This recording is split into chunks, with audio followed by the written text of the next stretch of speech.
후폭풍이 이어지고 있는 이재명 정부의 첫 세제 개편안 관련 상황도 짚어보겠습니다. 어제 저희도 전해드렸던 대로요. 증시가 요동이 치니까 개인 투자자들이 반발하고 나섰고요.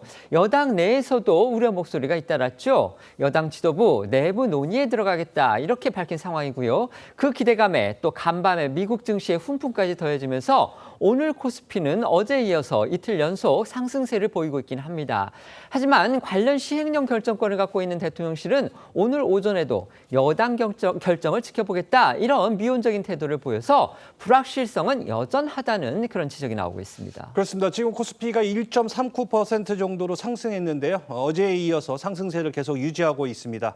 여당이 대주주 기준 하향 방침에서 유턴하라는 듯한 움직임을 보이자 그 기대감이 반영됐다는 분석이 나오고 있고요. 또 지난밤 연준의 금리 인하 기대감이 부각되면서 이 상승 마감된 이 미국 증시도 영향을 미쳤다는 분석입니다. 이틀 연속 상승으로 이제 세제 개편안 발표 직후 이어진 이른바 블랙 프라이데이의 충격 다소 진정되긴 했습니다. 하지만 여전히 이 개인 투자자들이 사자와 팔자를 반복하면서 눈치 보기에 돌입했다는 그런 분석이 많습니다. 결국 시장은 여전히 조심스러워하고 있다 이건데요. 여기에 더해서 국내외 금융권에서는요, 잇따라 우리 증시에 대해서 부정적인 전망을 내놓고 있습니다. 그 이유 역시 세제 개편이 핵심입니다. 결국 국내 주식시장에 세제 개편안이 큰 부담으로 작용하고 있는 게 현실로 보입니다. 네, 글로벌 투자은행인 시티그룹은 이 아시아 신흥국에 대한 투자 비중을 줄이는 쪽으로 의견을 내면서 그 핵심 이유가 한국이라고 강조를 했습니다. 이재명 정부의 첫 세제 개편안을 거론하면서 이 코스피 5천을 공언했던 것과 180도 다른 방향으로 가고 있다 이렇게 지적하기도 했는데요. 또 연고점을 경신하던 코스피가 첫 세제 개편안 발표 후에 이 4% 가까이 급락했던 상황이 단기 하방 압력으로 작용할 것이다라는 지적도 나왔습니다. 유안타 증권은요, 이 당시 날아간 시가총액이 116조 원에 달하며 이 투자자들의 소비 심리에도 악영향을 미쳐서 잠재 소비 여력 8조 1천억 원을 감소시켰다라고 분석을 했는데요. 이는 이재명 정부에서 이 경기 부양책으로 내놓은 민생회복 소비 쿠폰 1차 예산 관련 국비 지출액과 같다라고 지적을 했습니다. 즉 정부가 8조 원이 넘게 투입을 해서 이 민생회복 소비 쿠폰을 지급을 했지만 지난주 금요일에 코스피 폭락으로 그 효과가 다 사라졌다는 뜻입니다. 네, 국내 증권사들도 비관적 전망에 동참하는 분위기입니다. 일부 증권사들은 증시에 미칠 영향 제한적일 것이다 이렇게 봤지만요.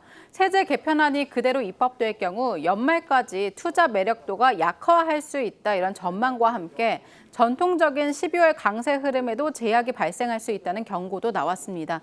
전문가 목소리 들어보겠습니다. 제가 볼 때는 앞뒤가 안 맞고 안 맞는 정도가 아니라 너무 거꾸로 가고 있는 거죠.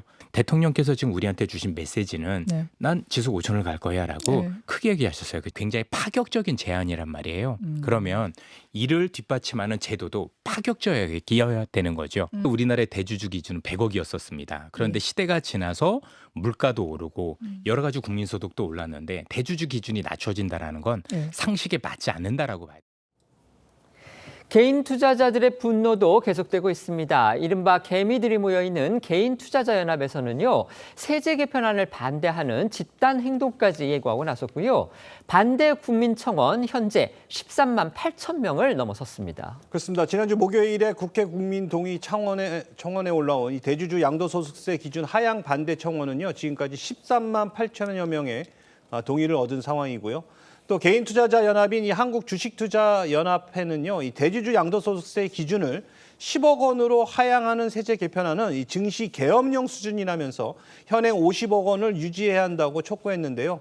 정부 여당이 이 재검토를 통해서 이 전면 철회가 아니라 뭐 20억이나 30억 수준으로 이렇게 하향 기준만 조정한다면 집단 행동을 할 것이라고 경고했습니다. 직접 들어보시죠.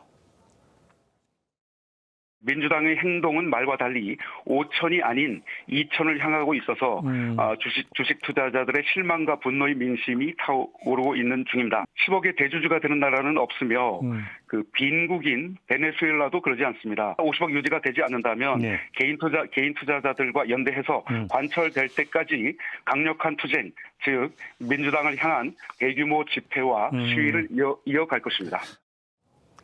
국민의힘에서도 관련해서 연일 정부 여당을 비판하고 있습니다. 이재명 대통령의 강성 지지층이죠.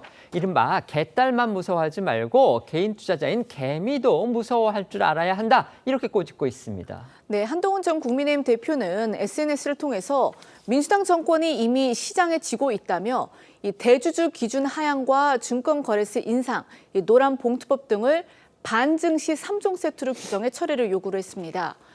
국민의힘 지도부는 주가를 떨어뜨리는 전대미문의 역주행이 벌어지고 있는데 시장이 어떻게 신뢰를 하겠느냐라고 직격을 했습니다.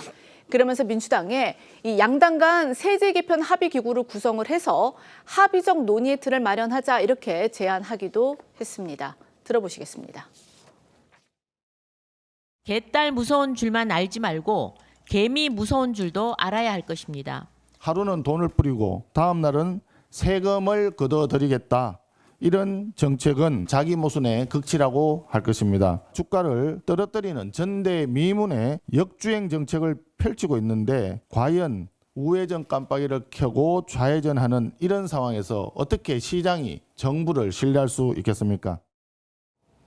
개인 투자자들의 반발이 이렇게 심상치 않으니까요. 여당 안에서도 이 세제안의 재검토에 나서면서 예의주시하는 분위기입니다. 정청래 신임 당대표 저희도 전해드렸지만 내부 토론 준비에 들어갔다. 하루빨리 입장을 정리할 것이다. 이렇게 거듭 강조하면서 진화에 나섰습니다. 네, 정청래 대표는 어제 당내 함구령을 내린 데 이어서 오늘은 당내에서 비공개 토론 준비에 돌입했다면서 빠른 시일 내에 국민들께 조율한 결과를 말씀드리겠다고 거듭 강조했습니다. 정청래 대표 체제에서 새로 임명된 한정혜 정책위의장 역시 세제 개편안은 오는 14일까지 입법 예고 기간이라고 밝히면서 각계 의견을 수렴 중에 있다고 말했습니다. 이처럼 민주당 새 지도부가 세제 개편안 재검토에 돌입한 가운데 여당 내에서는 당정이 이미 정책 실기를 범했다 이런 지적이 오늘도 이어졌는데요. 정청래 대표의 함구령에도 불구하고 김한규 의원은 세제 개편안이 분명히 주식시장에 악재로 작용했다 이렇게 꼬집었습니다. 세제 개편안 수정이 이뤄질 것으로 보인다면서 정청래 대표 역시 전향적인 자세를 가지고 있을 것이라고 관측했습니다. 민주당에서 나온 목소리 이어서 들어보겠습니다. 빨리 토론하고 협의하고 조율해서 정리된 입장으로 빨리 국민들께 말씀드리는 게 중요하다. 어제부터 그 내부 토론 조율에 들어갔습니다. 저는 이게 세금 얼마의 문제가 아니에요.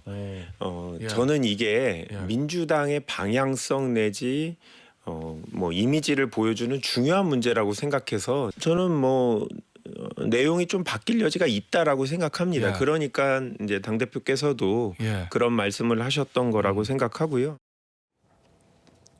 하지만 대통령실에서는요, 오늘도 이 하루 이틀 주가 변동으로 정책을 다시 고려하는 건 쉽지 않다. 이러면서 유보적인 태도를 보였습니다. 조선일보는 오늘 사설을 통해서요, 대주주 기준 하향은 법률이 아니라 대통령 시행령으로 정하는 것이다. 그러니 이재명 대통령이 안 한다고 확실히 입장만 밝히면 모든 사태는 정리된다. 이렇게 썼습니다.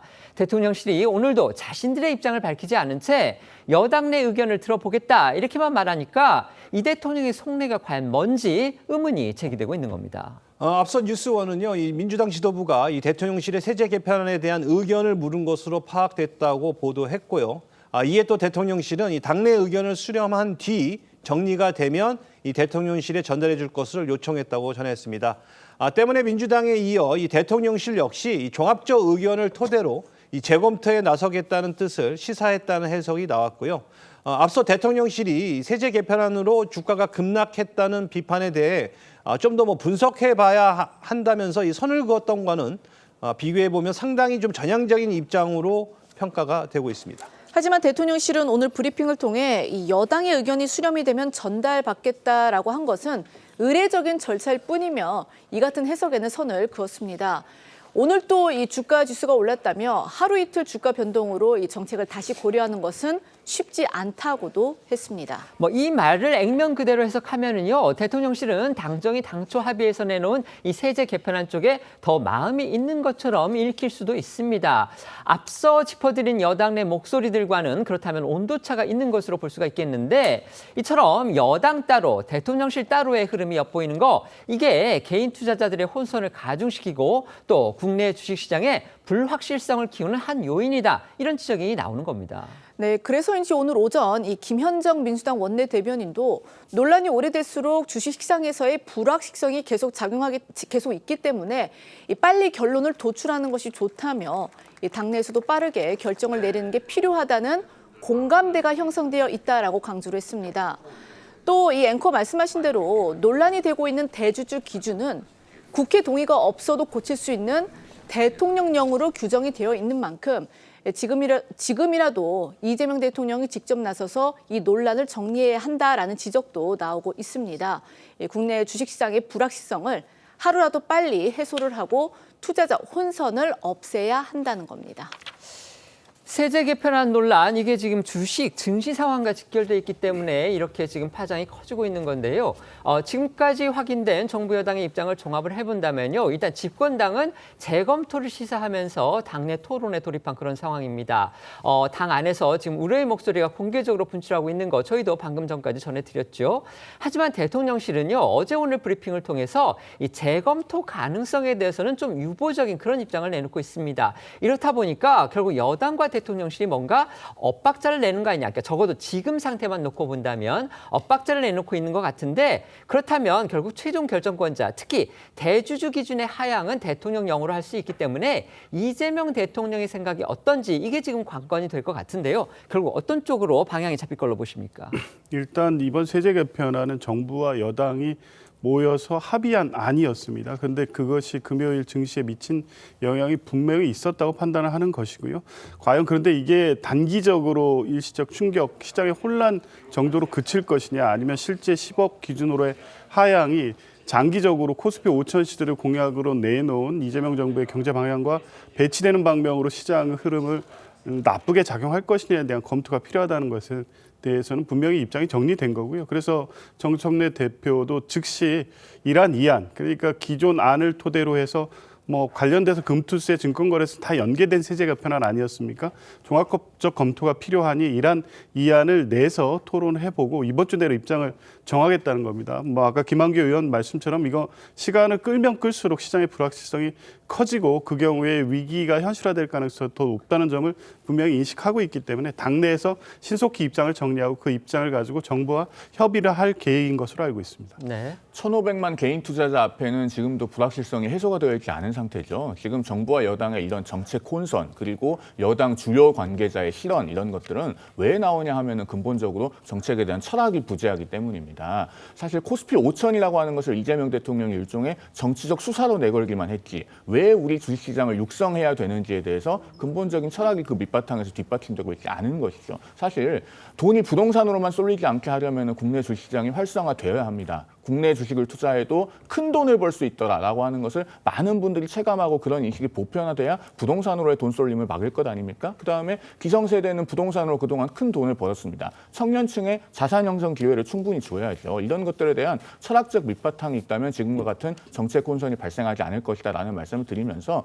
반증시 3종 세트, 그러니까 증권거래세 인상, 대주주 기준 하향, 노범법 강행, 이것만큼은 반드시 철회하시라라는 말씀을 드립니다.